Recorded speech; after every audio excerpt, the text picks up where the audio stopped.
Good afternoon class. मैं Alka Tanwar, KVS TGT Hindi. आज का हमारा विषय रहेगा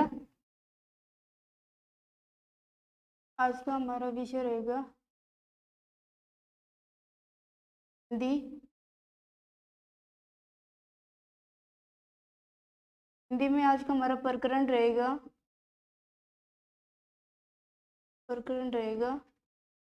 व्याकरण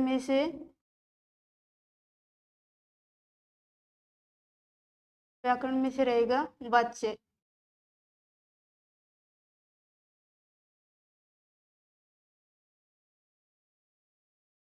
सबसे पहले हम देखते हैं वाच्य का अर्थ क्या होता है। वाच्य का क्या अर्थ होता है? कथन।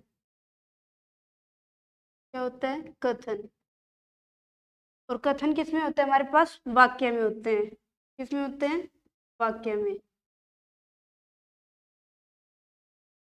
देखो, अगर हम परिभाषा की बात करें कि वाच्य की परिभाषा क्या होती है, तो वाच्य की परिभाषा होती है वाक्य में पाए जाने वाले कथन को वाच्य कहते हैं। वाच्य कहते हैं। वाक्य में जो कथन पाए जाते हैं उन्हीं को हम क्या बोलते हैं? वाच्य बोलते हैं। आगे हम पढ़ते हैं वाच्य के प्रकार। वाच्य के कितने प्रकार होते हैं? तो वाच्य के प्रकार होते हैं हमारे पास तीन। वाच्य के तीन प्रकार होते हैं। कौन कौन से होते हैं? कृतवाच्य, कर्तृवाच्य, जिसे हम बोल सकते हैं कर्तावाचक।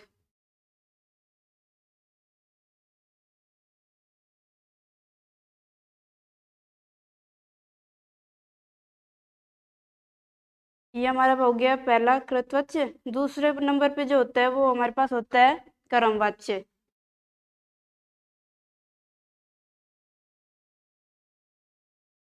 तीसरा जो हमारे पास होता है वो होता है हमारे पास भाववाच्य।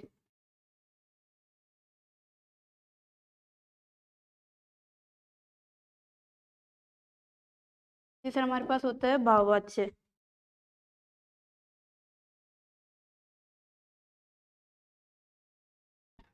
तो कर्तवाच्य में क्या होता है हमारे पास? अगर हम कर्तवाच्य देखें, कर्तृवाच्य देखें, तो उसमें हमारे पास क्या होता है?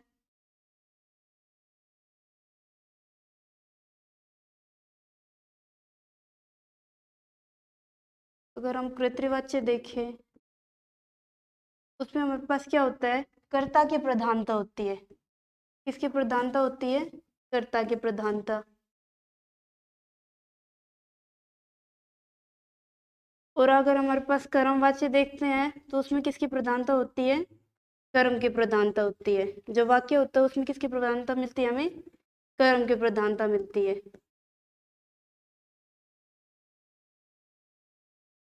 और अगर हम भाववाच्य के बारे में देखते हैं तो उसमें वाक्य में किसकी प्रधानता मिलती है? हमें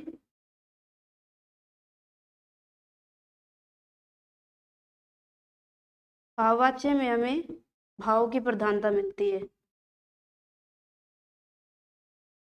भाव की प्रधानता पाई जाती है।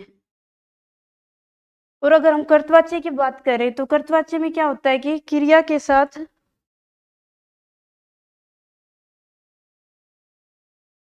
कर्तवाच्य की अगर हम बात करते हैं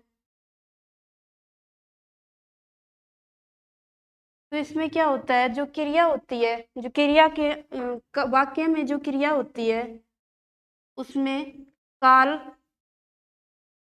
लिंग, वचन जो पाया जाता है वो किसके अनुसार पाया जाता है? हमेशा कर्ता के अनुसार पाया जाता है। वो होते हैं हमारे पास कृतवाच्य। और अगर कर्मवाच्य में देखते हैं हम, कर्मवाच्य में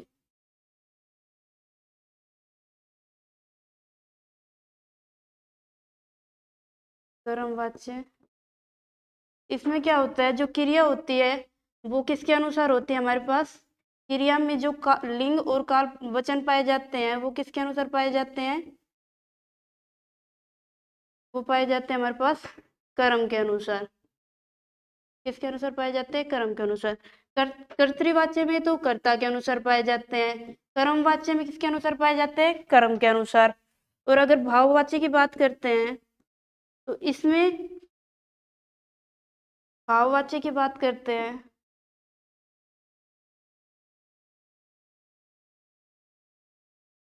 इसमें जो क्रिया के लिंग और वचन पाए जाते हैं वो भाव के अनुसार पाए जाते हैं।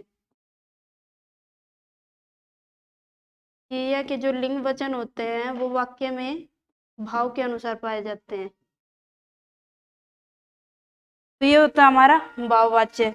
जैसे हम एक उदाहरण लेके देखते हैं कि सीता पत्र लिखती सीता पत्र लिखती है। तो यहाँ पे देखो सबसे पहले हम देखते हैं कि क्रिया क्या है, कर्म क्या है और कर्ता कौन सा होता है।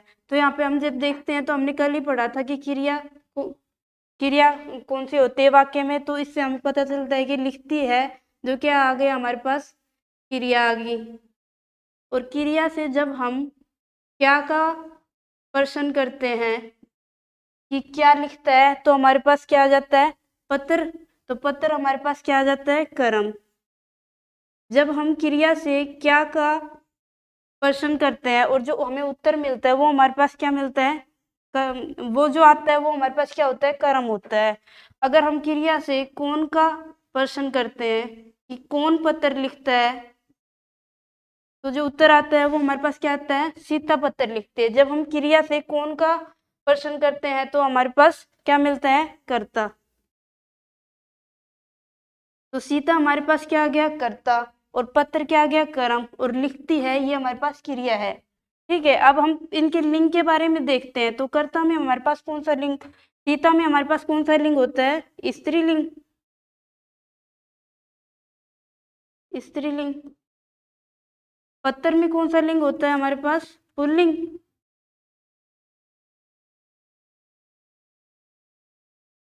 और लिखती है इसमें कौन सा लिंग हो गया हमारे पास? स्त्रीलिंग।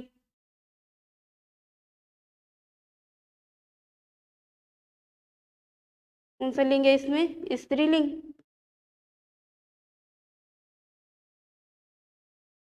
तो यहाँ पे देखो जो लिखती है ये क्या थी? हमारे पास क्रिया है और इसमें हमारे पास कौन सा लिंग है? स्त्रीलिंग।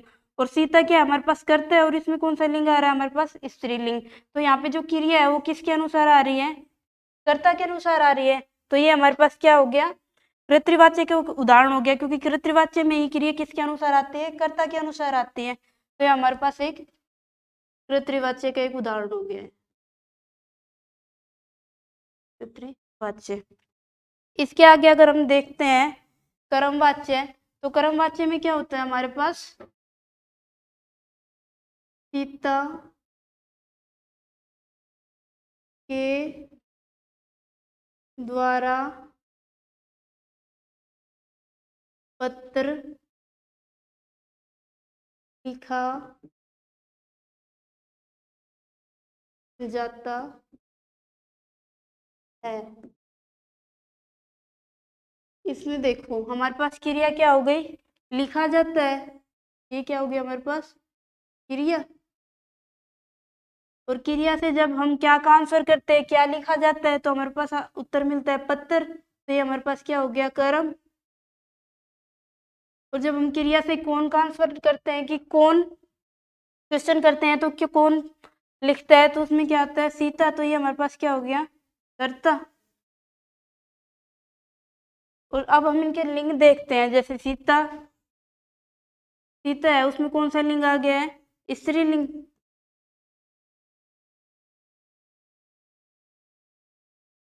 सीता में कौन सा लिंग हो गया है? स्त्रीलिंग।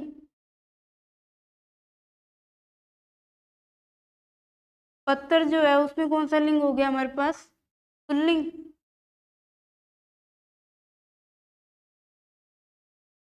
और जो लिखा जाता है इसमें कौन सा लिंग हो गया हमारे पास? पुल्लिंग। तो यहाँ पे देखो जो हमारी क्रिया आ रही है लिखा जाता है वो क्या हमारे पास पुल्लिंग है, और कर्म क्या हमारे पास पुल्लिंग है।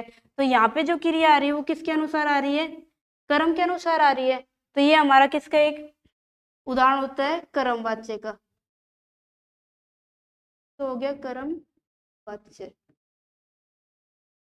और अगर हम भाववाच्य की बात करें तो भाववाच्य में क्या होता है, देखो सीता से लिखा जाता है। तो यहाँ पे सीता है लिखा जाता है, ये हमारे पास क्या होगी, क्रिया। और अगर हम यहाँ पे कौन का आंसर करते हैं तो क्या उत्तर मिलता है हमें, सीता। तो ये हमारे पास क्या होगी, कर्ता। और जब हम क्रिया से क्या क्या क्वेश्चन करते हैं कि क्या लिखा जाता है तो हमें कोई भी जवाब नहीं मिलता है, तो इसमें कर्म नहीं है, इसका मतलब ये होता है कि इसमें कर्म नहीं है। और जो हमारे पास भाववाचक जो उदाहरण होंगे उनमें कभी भी कर्म मिलता भी नहीं है, ठीक है। तो यहाँ पे जो सीता है उसमें अगर हम लिंग देखें तो कौन सा आता है, स्त्रीलिंग। और जो क्रिया है उसमें कौन सा लिंग आ रहा है हमारे पास, पुल्लिंग। तो यहाँ पे देखो जो क्रिया है एक कर्म तो इसमें है ही नहीं। और अगर कर्ता है, कर्ता को देखते हैं तो कर्ता में क्या है, स्त्रीलिंग है। तो ये ना कर्ता के अनुसार है ना कर्म के अनुसार है, तो यहाँ पे क्या आ जाएगा हमारे पास, भाववाच्य का उदाहरण। ये किसका एक उदाहरण हो जाएगा हमारे पास, भाववाच्य का। इसका एक उदाहरण हो जाएगा भाववाच्य का। इसी तरह में एक और उदाहरण के साथ देखते हैं, जैसे राम पत्थर लिखता है, राम पत्थर लिखता है, ठीक है। इसमें देखो राम लिखता है तो क्रिया हो गई, कौन लिखता है, राम लिखता है, और क्या लिखता है, पत्थर लिखता है। तो राम तो क्या आ गया हमारे पास, कर्ता आ गया। पत्थर क्या हो गया हमारे पास, कर्म। और लिखता है ये क्या हो गया हमारे पास, क्रिया। तो यहाँ पे देखो यहाँ पे जो करता है उसमें अगर हम लिंग की बात करें तो कौन सा लिंग आ रहा है हमारे पास, पुल्लिंग। और पत्थर है उसमें भी कौन सा लिंग आ रहा है हमारे पास, पुल्लिंग। और लिखता है इसमें भी कौन सा लिंग है हमारे पास, पुल्लिंग है। तो अगर अब हम बात करें तो हमें क्रिया है वो कर्ता के अनुसार भी दिख रही है और कर्म के अनुसार भी दिख रही है। अगर हम इसमें पता लगाना है कि क्रिया किसके अनुसार है तो हम इसके कर्ता को बदल के देखते हैं। कर्ता के जब लिंग को बदलेंगे तब हमें पता चलता है कि क्रिया किसके अनुसार होगी। तो जैसे हम राम की जगह लिखते हैं सीता पत्र लिखती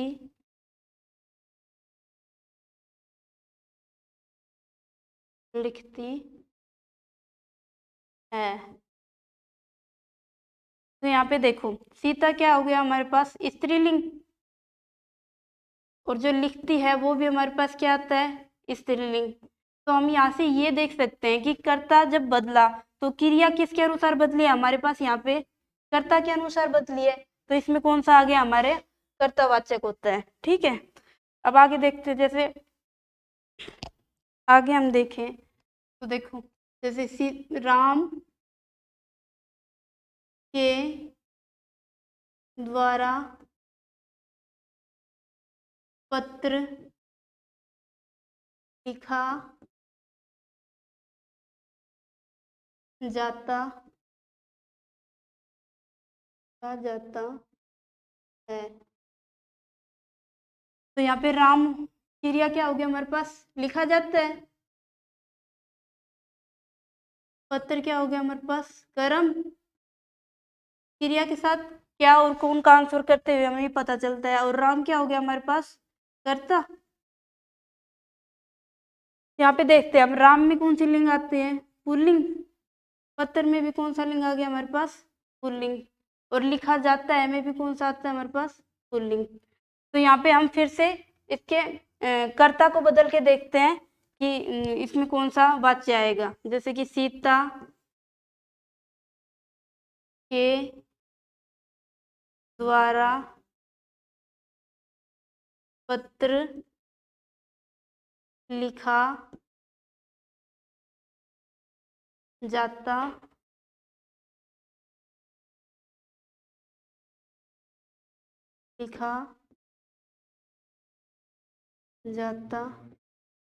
है। यहाँ पे हम देखते हैं तो सीता में हमारे पास कौन सा लिंग आ रहा है, स्त्रीलिंग, और पत्र में कौन सा लिंग आ रहा है हमारे पास, पुल्लिंग, और लिखा जाता है इसमें कौन सा लिंग आ रहा है हमारे पास, पुल्लिंग। तो यहाँ पे देखो, यहाँ पे सीता में स्त्रीलिंग है, कर्ता में स्त्रीलिंग है, और क्रिया में कौन सा है, पुल्लिंग है, तो ये कर्ता के अनुसार तो नहीं हो सकता। इसके अगर हम देखते हैं पत्र क्या है हमारे पास, पुल्लिंग है, और लिखा जाता है में क्रिया में भी क्या है हमारे पास, पुल्लिंग है। तो यहाँ पे जो क्रिया है वो किसके अनुसार आ रही है, कर्म के अनुसार आ रही है। तो ये हमारा किसका एक उदाहरण हो जाता है, कर्मवाच्य का।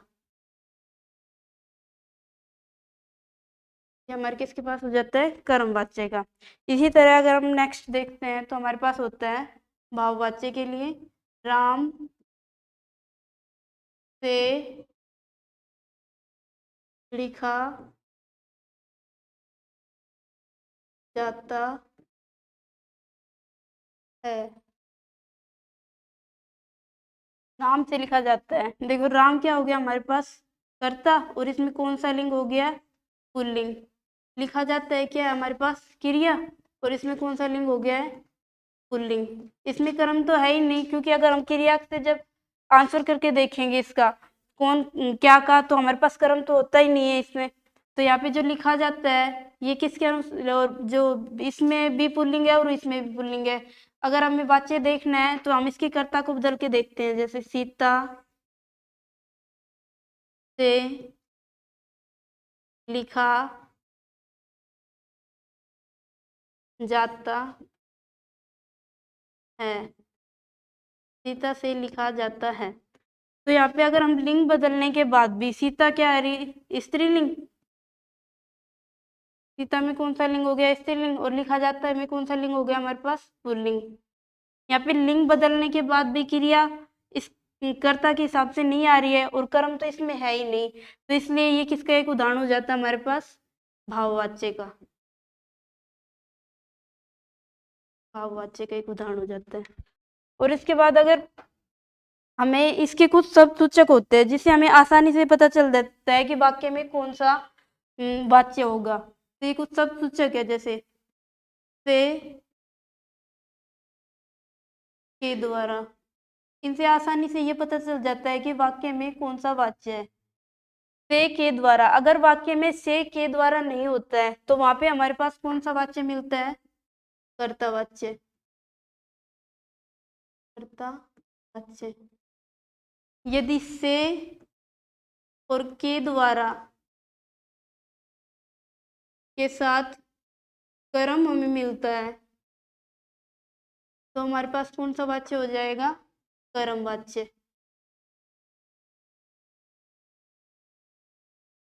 और अगर से और के द्वारा के साथ कर्म नहीं होता है तो वो हमारे पास क्या हो जाएगा, भाववाच्य। यहाँ पे कर्ता में से और के द्वारा नहीं होता है, ठीक है। से और के द्वारा जब वाक्य में नहीं होता है तो कर्तावाच्य होता है। से और के द्वारा के साथ अगर कर्म होता है तो हमारे पास वो क्या होता है, कर्मवाच्य होता है। से और के द्वारा के साथ अगर कर्म नहीं मिलता है तो हमारे पास भाववाच्य होता है। जैसे हमने अभी उदाहरण लिया था, राम पत्र लिखता है, राम पत्र लिखता है, ये हमारे पास किसका एक उदाहरण था, कर्तावाच्य का था, अभी हमने देखा है कर्तावाच्य। ये सीधे पहचान करने के लिए है। जैसे और दूसरा जब हमने लिखा था, राम के द्वारा पत्र लिखा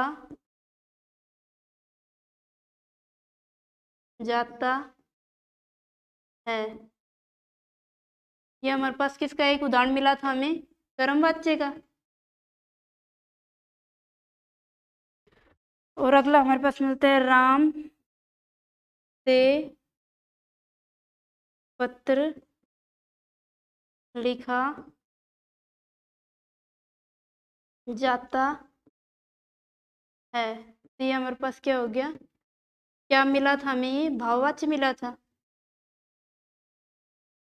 अब देखो यहाँ से मैंने क्या बताया कि से और के द्वारा जहाँ पे नहीं मिलता है तो वो हमारे पास क्या होता है, कर्तावाच्य होता है। तो जब हम पहले वाले में देखते हैं तो यहाँ पे ना हमें से मिलता है ना ही हमें के द्वारा मिलता है, तो ये हमारे पास क्या हो गया, कर्तावाच्य। दूसरा जो होता है से और के द्वारा के साथ क्या मिलता है, कर्म। यहाँ पे देखो के द्वारा के साथ हमें पत्र मिल रहा है और पत्र क्या था हमारा, कर्म था, तो ये हमारा कौन सा हो गया, कर्म वाच्य। और कर्म वाच्य में से और के द्वारा में से हमेशा प्रधानता जो प्रथम माना जाता है, जिसको प्रधानता दी जाती है, वो हमेशा के द्वारा को ही दी जाती है। ठीक है। और अगर भाववाच्य की बात करें तो भाववाच्य में हमेशा से को प्रथम माना जाता है। ठीक है। देखो अगर भाववाच्य का देख रहे हैं हम तो राम से पत्र लिखा जाता है, तो यहाँ पे से है, सॉरी यहाँ पे थोड़ी सी गलती होगी। देखो भाववाच्य में हमें क्या मिला था, राम से लिखा जाता है, ये मिला था ना भाववाच्य में हमें। तो यहाँ पे देखो से और के द्वारा के साथ क्या नहीं आया है हमारे पास, कर्म नहीं आया है, तो ये हमारा किस में आ गया, भाववाच्य में। तो ये थे हमारे वाच्य के प्रकार, तीनों वाच्य के प्रकार।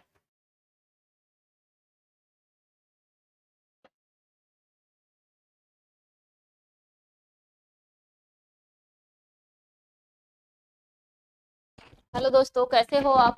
आशा रखती हूँ सभी स्वस्थ होंगे, मस्त होंगे और अपनी पढ़ाई में व्यस्त होंगे। दोस्तों, जैसा कि इन्होंने, ये हमारे समक्ष अभ्यर्थी थे अलका जी, और इनका पहला बोर्ड वर्क था। ये कौन सा वर्क था? पहला बोर्ड वर्क था। इन्होंने बहुत अच्छा किया है। देखो, पहला बोर्ड वर्क, जबकि इनका कोई एक्सपीरियंस नहीं है, इन्होंने कभी भी पढ़ाया नहीं है, उसके बावजूद भी स्मार्ट बोर्ड पे आ जाना और इस कैमरे को फेस कर लेना अपने आप में एक बहुत बड़ा कार्य हुआ करता है। कि अगर हम कैमरे को फेस कर लेते हैं दोस्तों, तो समझो कि हमने पैनल को ही फेस कर लिया। इन्होंने 3 से 4 दिन सिंपल बोर्ड अपने व्हाइट बोर्ड पे प्रैक्टिस की है, और साथ साथ इनकी कमियां भी मैं बताती रही हूँ। आज भी एक मेरा स्वभाव है कि कमियां जब तक हम नहीं निकालेंगे तो आगे नहीं बढ़ेंगे। तो इनकी कुछ कमियां रही हैं, एक बार अलका जी आप भी देखें, बाकी सभी लोग भी शायद ये कमियां कर रहे होंगे, ये त्रुटियां आप लोग भी कर रहे होंगे। तो इनको सबसे पहले देखते हैं कि एक तो इन्होंने जैसे ही कार्य आरंभ किया तो उसी समय इन्होंने एक बहुत अच्छा पॉइंट था कि हम किसी भी वाक्य के अंदर से क्रिया कैसे निकाल सकते हैं, कर्म कैसे पता कर सकते हैं, बहुत अच्छा स्टेप था। लेकिन दोस्तों, इनकी जो राइटिंग है, क्योंकि हिंदी के अंदर हमें सुलेख और सुंदर लेख दोनों के नंबर दिए जाते हैं, तो मैं इनसे कहना चाहूंगी कि अलका जी आप थोड़ा सा अपनी राइटिंग में सुधार कीजिए, अपने लेख में सुधार कीजिएगा, है ना। एक तो हम बड़ा लिखने की कोशिश करें ताकि ये हमारे सामने जो क्लास स्टूडेंट होते हैं उनको आराम से ये दिख पाए। दूसरा, इनके जो दूसरी गलती रही है वो रही है उच्चारण की। इन्होंने बार बार कर्म को क्या कहा है, कर्म शब्द बोला है। दोस्तों, कर्म और कर्म में बहुत अंतर होता है, और ये केवल इनकी ही गलती नहीं है, हो सकता है ये आपके भी त्रुटि हो, तो आप भी उसको सुधारने की कोशिश करें। ये जब हमारा ये सिरोरेखा से ऊपर रह जाता है तो वो हमेशा स्वर रहित होता है, और स्वर रहित जो रह होता है उसको हम एक प्रकार से आधा रह कह सकते हैं, है ना। कहते हैं ना कॉमन भाषा में ये आधा रह है, और आधा रह वह होता है जिसका उच्चारण करते समय उच्चारण सही रूप से बाहर न आए और उच्चारण केवल हमारे मुख के अंदर ही रह जाए, है ना। तो ये क्या है, हमारा कर्म होता है, कर्म नहीं होता। ये इनका एक उच्चारण की त्रुटि रही है। बाकी फिर भी मैं कहूंगी कि इन्होंने बहुत अच्छा किया है। दूसरी इनकी जो त्रुटि रही है, वो त्रुटि इनकी रही है कि एक जो तीव्रता थी वो नहीं पाई जा रही है ना।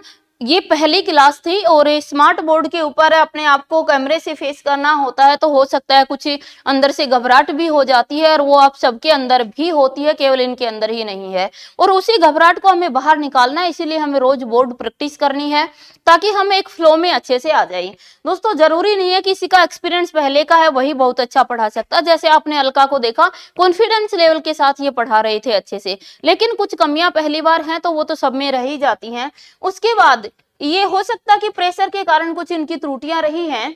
जैसे हम त्रुटियों की बात करते हैं तो इन्होंने आगे यहाँ द्वारा बोलना चाहा लेकिन लिखा केवल द्वार है। इस प्रकार की त्रुटियां एक हिस्सा होती हैं हमारी ये कहें कि अध्यापन और सीखने की, ये कुछ हिस्सा होती हैं त्रुटियां, लेकिन फिर भी हमें इसे समय के साथ दूर कर देना चाहिए। तो हो सकता है आज पहली क्लास थी तो ये कुछ मिस्टेक्स हुई, गलतियां इनकी रही हैं, त्रुटियां इनकी रही हैं, तो बाकी इन्होंने फिर भी बहुत अच्छा किया है। दूसरा इनका सबसे प्लस पॉइंट क्या था आज का, ये ध्यान दें कि एक तो ये बोल रहे हैं तो कॉन्फिडेंस लेवल के साथ बोल रहे हैं, और सबसे अच्छा पॉइंट जो मुझे लगा एज ए ऑब्जर्वर, जो इन्होंने यहाँ पर एक मिस्टेक कर दी थी, एक त्रुटि कर दी थी, और वो त्रुटि इन्होंने यहाँ पर कर्म को उपस्थित ले लिया था, लेकिन उस त्रुटि को देख के जब पुनः इनको आभास हुआ कि तुमने त्रुटि कर दी तो बहुत अधिक घबराए नहीं, है ना। ये कहें कि बहुत अधिक इनके अंदर एक घबराहट पैदा नहीं हुई, एक ये कहीं झिझक पैदा नहीं हुई, इन्होंने आसानी से उस गलती को रिमूव किया और अपने आप को फिर से सही प्रूव कर दिया। ये सबसे अच्छा पॉइंट था इनका। तो ये कुछ इनकी कमियां रही हैं, कमियों के साथ साथ इनकी अच्छाइयां भी बहुत है। अगर आप भी इस प्रकार की गलतियां कर रहे हैं, त्रुटियां कर रहे हैं, तो उनसे बचिए और बोर्ड वर्क अवश्य कीजिए। जय हिंद, जय भारत।